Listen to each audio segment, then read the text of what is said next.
Kumusta? Kumusta? Welcome to the Jay Roga Show, the first conservative podcast in the Philippines. We're protecting the Filipino family from woke ideology. And it's been a week of pride. We'll cap it off with this episode. Sa mga susunod na weeks, sana pag-usapan natin either Independence Day or Father's Day. Sana ito yung pag-usapan natin. And actually, pinag-uusapan lang naman natin kung ano ang matunog sa buong bansa.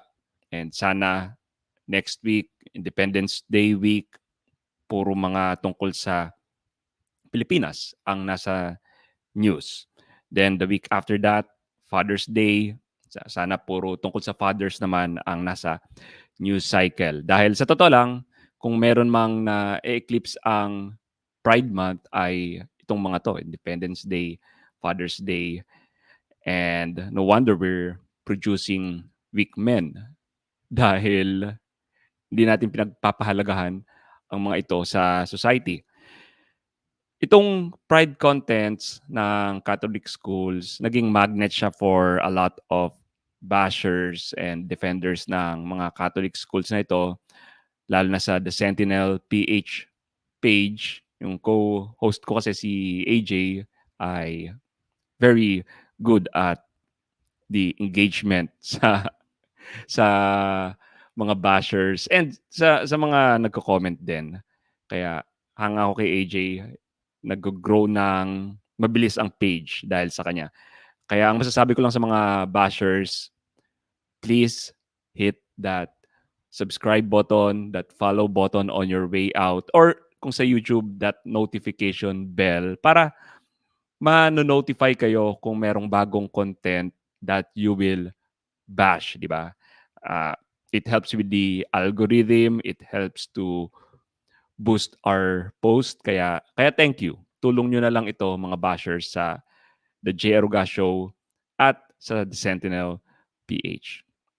Okay, so balik tayo sa topic. Seriously, ito ang gusto ko sanang itanong sa mga Catholic schools na may Pride celebrations. Kapag may lumalapit ba sa inyo na isang estudyante na may same-sex attraction, lumapit sa inyo, humingi ng tulong, parang, "Sir, ma'am, I have this attraction to the same sex." Ano kaya anong sinasagot nyo? Do you point them to Jesus? Mga Catholic schools, mga admin ng Catholic schools na to, mga teachers, sa case ng Lasal, mga brothers, do you point them to Jesus? And maybe you do. The other question is, do you promote the virtue of chastity? Kaya dun sa isang episode, sinabi ko na, okay, fine. Kung gusto nyo i-promote yung Pride Month, I hope clickbait ito. Pero sa dulo, you promote Courage Philippines pala. This is a very good way to evangelize. Ang daming mga estudyante na mapopoint nyo to Christ through Courage Philippines. Do you point them to Christ? Because the Lord said that anyone who wishes to follow me should take up their cross and deny themselves. Ito ang turo ni Kristo, Matthew 16:24. Or do you encourage them to a life of moral relativism? Isang bagay na winarantay ni Pope Benedict XVI, the dictatorship of relativism. Do you leave them to live their lives in hedonism? Yung puro desires lang ang Diyos nila. So these are my questions, Catholic schools. Kung may estudyanteng lumapit sa inyo at sinabing, I think I'm the other gender. Ano ang response nyo, Catholic schools? Do you help them navigate through their confusion or do you start their social transition? Do you use the preferred pronouns ng mga drag queens na in-invite nyo sa school? Or do you say na, hey, student na you think you're the other gender, don't think about it yet. Your body is God's gift. Let's pray that someday you'll accept your body. Because after all, 80 to 90% of kids outgrow their gender dysphoria according to the most reliable research when you just let them grow up normally.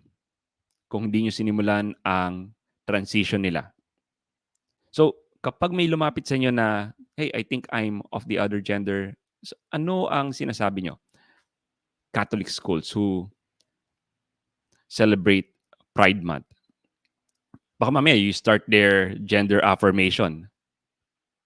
And by the way, Pope Francis said na hindi tayo dapat nagdi-discriminate sa mga persons with homosexual tendencies. Nasa Dignitas Infinita ito. But at the same time, ilang beses sinabi ni Pope Francis that gender ideology is the most dangerous ideological colonization in the world today. And by celebrating Pride Month, you're promoting gender ideology, this most dangerous ideological colonization. So, baka sabihin nyo, ang danger naman sa position ko that I hold is people who listen to me might tend to be uncharitable. And it's true, may mga taong uncharitable sa internet, both from my side and from the side of the LGBTQ plus movement. Pero for myself, may mga resibo ko, if you look at my videos, the videos of my talk, wala akong in-emphasize more than to be charitable whenever you engage in these discussions. Hindi sila mauwi sa bardagulan. Go back to my videos, the videos of my talks, ilang beses kong in-emphasize doon to be charitable. Pero kayo, maybe you promote chastity, but I don't see it. Maybe you could share na while you have these pride events, you're promoting chastity pala. And I would appreciate that. We would appreciate that. Ang masasabi ko lang sa lahat ng ito, I'm proud of my alma mater, UST. Go Ste! So yun lang. This has been another episode of the J. Aruga Show. At the end of the day, it will be night. Goodbye.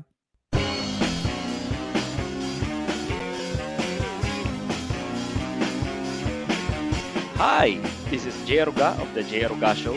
If you like what you just saw, please consider subscribing and smash that like button. We'll need all of your help to take back the culture from this ideological colonization of the West. Thank you.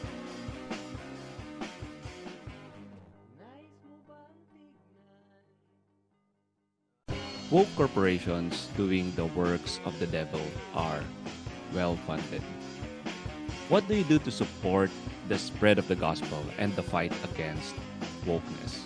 Take a stand and support our work by grabbing the J. Aruga Show's Take Back the Culture t-shirt available at the Arugaan online shop in Shopee. Because it takes a village to take back the culture.